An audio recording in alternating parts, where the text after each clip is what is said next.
নব কলবরে সেজে ওঠা রমণীমোহন ইনস্টিটিউটের উদ্বোধন করলেন বিধায়ক কমলাক্ষ। নতুন করে সেজে উঠেছে শহরের ঐতিহ্যবাহী রমণীমোহন ইনস্টিটিউট। আজ নতুন কলবরে সেজে ওঠা রমণীমোহন ইনস্টিটিউটের আনুষ্ঠানিক উদ্বোধন করেন উত্তর করিমগঞ্জের বিধায়ক কমলাক্ষ দেবপুরকাস্ত।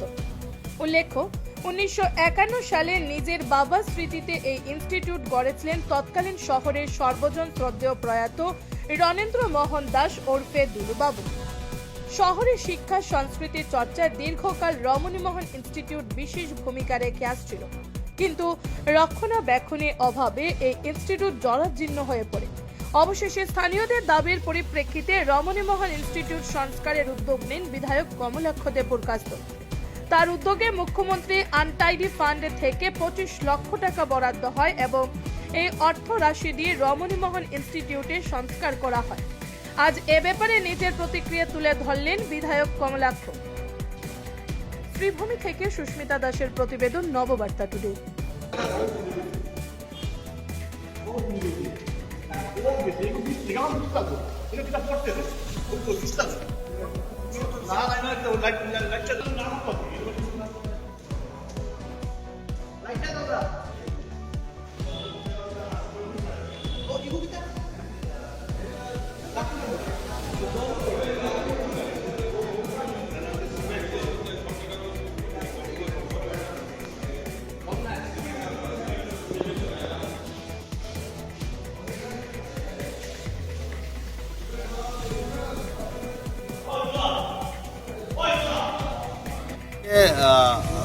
দুই একদিনের মধ্যে ইলেকশন ডিক্লেয়ার হয়ে যাবে।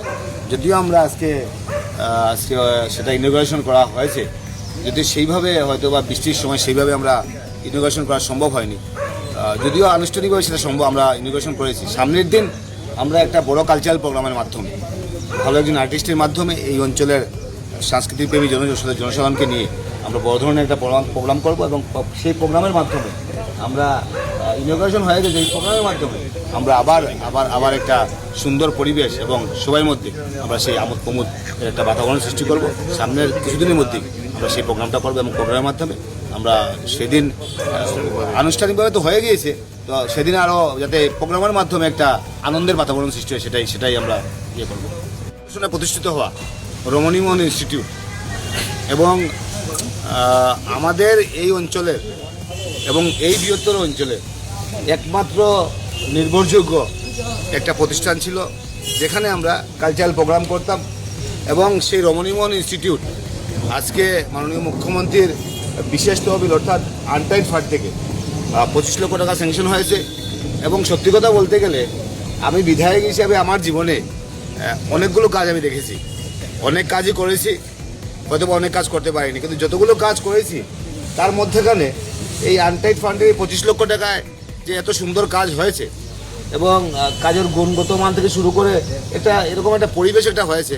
আমি ধন্যবাদ জানাই যারা এই কাজ করেছেন, অর্থাৎ যাদের এক্সিকিউটিভ এজেন্সি বা যাদের সহযোগিতায় এই কাজগুলো হয়েছে।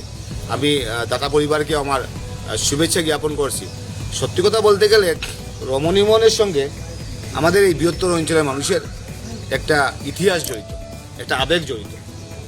এই জন্য আবেগ জড়িত, ইতিহাস জড়িত যে আমরা যারা এই শহরে থাকি, হয়তোবা আজকে থেকে 20-25 বছর 30 বছর আগে আমরা যখনই কোনো প্রোগ্রাম করেছিলাম, আমাদের কিন্তু অন্য কোনো জায়গা ছিল না প্রোগ্রাম করা। কোনো কালচারাল প্রোগ্রাম বলুন, কোনো একটা প্রোগ্রাম বলুন, যে কোনো প্রোগ্রাম, ছোটোখাটো প্রোগ্রাম, সেই প্রোগ্রাম করতে হলে একমাত্র ইনস্টিটিউট আমাদের এই রমণীমোহন ইনস্টিটিউট ছিল। তাই আজকে সেটার সুন্দর একটা পরিবেশ হয়েছে। এটা আমি বলবো যে এত সুন্দর পরিবেশ হয়তো আগে দেখা যায়নি। ফার্স্ট টাইম রমণীমোহন ইনস্টিটিউটে এত সুন্দর পরিবেশ হয়েছে। সামনের দিন এই রমণীমোহন ইনস্টিটিউট সবসময় আমাদের মধ্যে বেঁচে থাকুক, সবসময় আমাদের মধ্যে বেঁচে থাকুক। যখন এই প্রতিষ্ঠান আমাদের মধ্যে বেঁচে থাকবে, এই ধরনের ইনস্টিটিউট আমাদের মধ্যে বেঁচে থাকবে, তখন আমরা আমাদের ইতিহাস, আমাদের পূর্বপুরুষদেরকে আমরা সবসময় মনে রাখতে পারবো যে না, ওনারা সেই সময় ওনাদের সহযোগিতায় এই ইনস্টিটিউট এখানে হয়েছিল। এবং বিশেষ করে আমি আজকে ধন্যবাদ এবং শুভেচ্ছা জ্ঞাপন করছি। বিগত দিনে আমরা বাউন্ডারি ওয়ালের জন্য একটা টাকা স্যাংশন করেছিলাম, বাউন্ডারি ওয়ালের কাজ হয়েছে। সেটা মাননীয় মুখ্যমন্ত্রীর বিশেষ তহবিল থেকে আজকে সেটা 25 লক্ষ টাকা স্যাংশন হলো, সেটার কাজ হয়েছে। সামনের দিন যাতে সেই রমণীমোহন ইনস্টিটিউটের যাতে আরও উত্তরোত্তর শ্রীবৃদ্ধি হয়।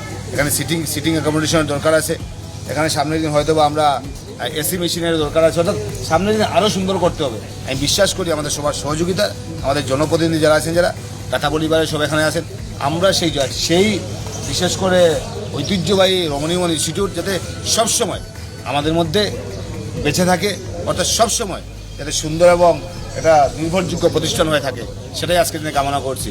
এবং একটু আগে আমরা বজেন্দ্রপুর শ্মশান কালীবাড়ি এবং শ্মশানের জন্য মাননীয় মুখ্যমন্ত্রীর বিশেষ তহবিল থেকে 25 লক্ষ টাকা স্যাংশন হয়েছিল এবং সেটারও আমরা ওপেনিং করি।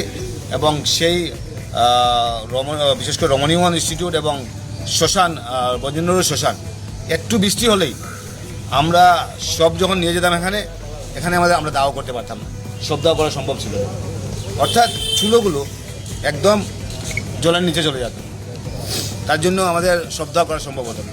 আজকে সেটার উপরে শেড দেওয়া হয়, 25 লক্ষ টাকা স্যাংশন হয়েছে, চুলাকে আরও উঁচু করা হয়, ড্রেন দেওয়া হয়, অর্থাৎ এখন থেকে আর বৃষ্টি হলে আমাদের সব দাওয়া করতে আমাদের কোনো অসুবিধা হবে না, জন্মিলে মরিতে হবে আমরা সবাই জানি। তাই শ্মশান বিশেষ করে এই বজেন্দ্রপুর শ্মশান কালীবাড়ির বা শ্মশানের যাতে ব্যবহারটা যাতে কমই হয়, যাতে মানুষ যদি সবসময় যদি বেঁচে থাকে আমাদের মধ্যে, সেই প্রার্থনা, সেই আজকের দিনে মার কাছে সেটাই প্রার্থনা করবো যে মা সবাইকে সুন্দর রাখো, সুস্থ রাখো। সামনের দিন শ্রীভূমি, অর্থাৎ সেই করিমগঞ্জের নামকে শ্রীভূমি করা হয়েছে, সেই শ্রীভূমি মাননীয় মুখ্যমন্ত্রী যে দূরদর্শিতা নিয়ে এখন নামটা শ্রীভূমি করেছেন, সেই করিমগঞ্জের অর্থাৎ শ্রীবৃদ্ধি যাতে হয় যাতে। এবং সামনের দিন মাননীয় মুখ্যমন্ত্রীর নেতৃত্বে যেভাবে আসামের বিভিন্ন স্থানে বিভিন্ন শহরের ডেভেলপমেন্ট হচ্ছে সমহারে, যাতে আমাদের করিমগঞ্জটি শ্রীভূমির শহরের যাতে সেই হারে যাতে ডেভেলপমেন্ট হয় এবং যাতে সুন্দর এবং সুস্থ পরিবেশ হয়, সেটাই কামনা করছি।